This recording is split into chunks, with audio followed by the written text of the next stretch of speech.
যারা নৌকা নির্বাচন করে নিজেরা নৌকা চালাতে পারে না, যারা ধানের শীষ নির্বাচন করে নিজেরা ধান কাটতে পারে না, যারা নাঙ্গল নির্বাচন করে নিজেরা নাঙ্গল বইতে পারে না, নৌকা চালায় গরিবরা, ধান কাটে কথা বলে না, নাঙ্গল পায় বয়, কিন্তু যারা নির্বাচন করে একজন গরিব না, সব মুক্তির গরিবদের, কিন্তু যারা নির্বাচন করে একজন গরিব না, একজন কাজ করতে পারে না, সব ধোকা, সব ধোকাবাজি। ওরা গরিবের প্রতীক না, গরিবের বন্ধু, কিন্তু একটাও গরিবের বন্ধু না। ইসলাম আন্দোলন বাংলাদেশের প্রত্যেকটা প্রতীকের মধ্যে দেখবেন জনসেবা আছে।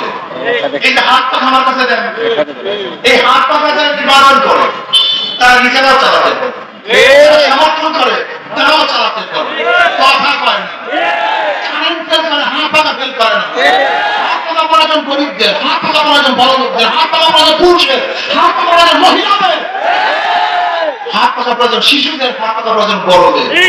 নৌকার মাঠটা নিয়ে ঘুমায় না, নৌকা বুকের উপরে থাকে না, ধানের শীষটার বুকের উপরে থাকে না, নাঙ্গলটার বুকের উপরে থাকে না, কিন্তু ঘুমের সময় যে এই মার্কাটা পরিধানের মধ্যে থাকে, সেই মার্কার নাম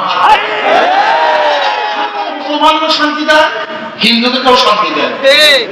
হাত পাখা বড়দেরও শান্তি দেয়, গরিবদেরকেও শান্তি দেয়। খ্রিস্টানদের জন্য হাত পাখা, মুসলমানদের জন্য হাত পাখা। আমি বিশ্বাস করি হাত পাখা যদি বিজয় হবে,